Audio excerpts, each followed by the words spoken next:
Just driving through, our jaws were dropping because it seems like every home has been damaged here in southeast Oklahoma City. And what you see here behind me is going to take your breath away. Jump from the second-story window onto a trash can. They are okay. I did see them on scene as they were walking around, no shoes on, wrapped in a blanket. Holes from where this hail came down last night. It looks about golf ball size. You can see compared to my hand how big this hole is. You'll see right here behind me that fire crews are dumping water. They're actually flooding the entire building as there are so many hot spots with potential to ignite. Walk around, we just see what's inside of everyone's homes. It's evidence of a family that loved each other. You can see all of these important family photos. After 6 hours of investigating, Oklahoma City police here on scene tell us this stabbing is fatal as detectives work to find out what led to this stabbing. Well, it was such a fun experiment that we did. We just put these crayons from darkest to lightest on the hood of the car, and it's kind of an example of what you should be thinking of when you're getting dressed in the morning. Because I have hundreds of screaming Cold Valley. This right here is a Neato stress toy. Videos online show people putting the Neatos inside the microwave to make them softer. Now, one Oklahoma City boy tried that for himself with painful results. From bottle rockets to Roman candles, there are hundreds of fireworks to choose from. But employees say that's only half of the equation. Using them safely is just as important. Whether it's berries or leafy greens, fresh produce has a long journey before it ends up on your plate. But at local farms like this, Ralph's Ranch, they say that journey can look a lot different with fewer steps between the field and the customer. Arian Williams of Ardmore loves cats, just like this one, Jasper, but her childhood cat, Theo, passed away and she wanted to remember him in a special way. It's one of the harshest things that's ever happened to me in my life. As Brad Halpin looks through what's left, one thought keeps running through his mind. They'd have been in that room right there. And even in the rubble, reminders of the 3 children who once lived here are everywhere.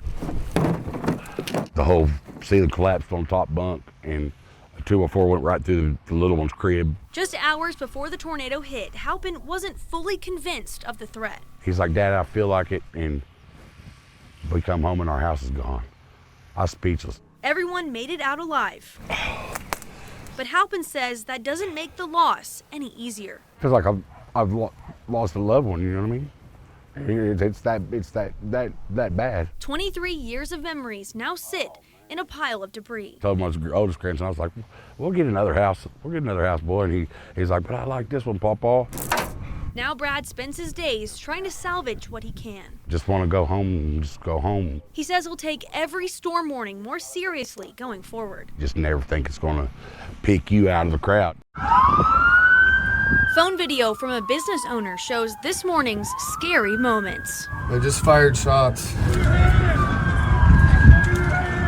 Inside Flaunt Hair Salon, I was like, oh, this is not normal. Employees and clients watched the scene unfold right outside the windows. I just see gunshots going and smoke coming off of the guns because it was just like rapid fire. Spitz says officers quickly flooded the area after the shooting. Saw an officer in the street and he had his gun drawn and he was shooting down towards the ditch. She says some witnesses even ran inside the salon looking for safety. We did have just like a very emotional woman come into the salon and we were like, come sit down, like give you water and everything like that. So she just could kind of like calm down before we like really kind of understood what was happening. 2 high school girls trying to enjoy summer break also found themselves caught near the scene. Pretty scary. We just wanted to get some pancakes this morning. The girls say they were shocked by the amount of police rushing into the area. I've never seen this happen in Norman before. For witnesses nearby, the chaos turned a typical morning upside down. No, not a normal Wednesday, not at all.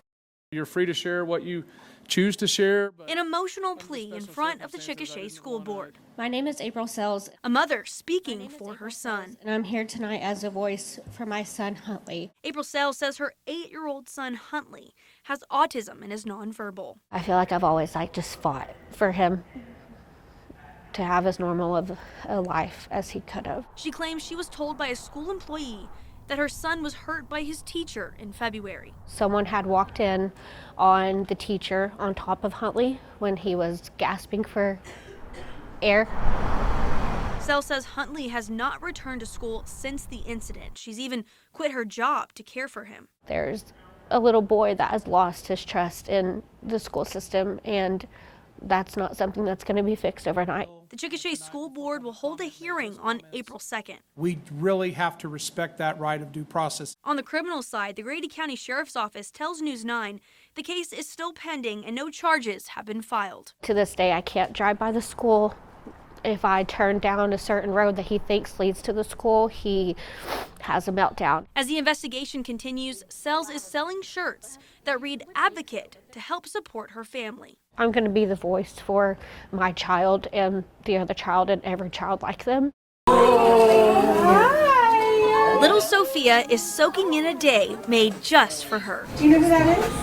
Snow White. No. Behind the smiles are months of hospital visits and treatments after Sophia was diagnosed with stage 4 neuroblastoma cancer. We've just been kind of staying strong for her. Her dad, Rodrigo, says the hardest part has been watching his daughter go through this. These past couple months have been tough. But he says they're taking it one day at a time. We're very hopeful. We're very grateful for all the help and support we've been getting.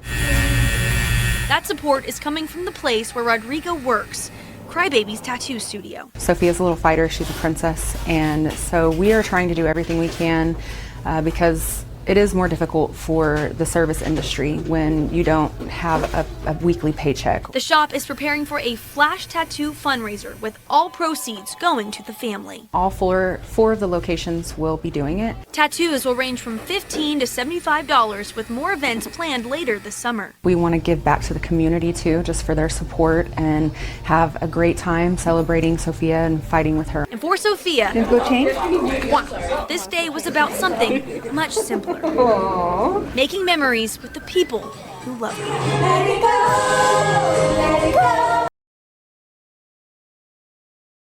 News 9 starts now.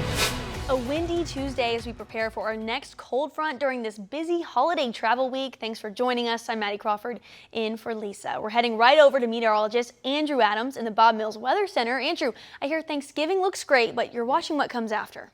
New this morning, a group of OU professors says they're disappointed with the university's decision to remove an instructor from teaching. 2 people have been hospitalized after a shooting in Midwest City. Authorities say it happened just before 5 p.m. at the Shelton Apartments. It's also becoming harder to shop for toys in person, but you can still find a few rare toy stores here in Oklahoma. They are true. And Oklahomans will soon vote on the state's minimum wage. State Question 832 would gradually raise Oklahoma's minimum wage to $15 an hour by 2029, with future increases tied to inflation. An Oklahoma County judge grants bond to former death row inmate Richard Glossop, setting the stage for his release while he awaits a new trial. That's pretty funny. Well, look who it is. Santa has wrapped up all of his journeys around the world, and now he has some time to stop by the News 9 studio. He joins us. We'll talk to him after the break. Ho, ho, ho!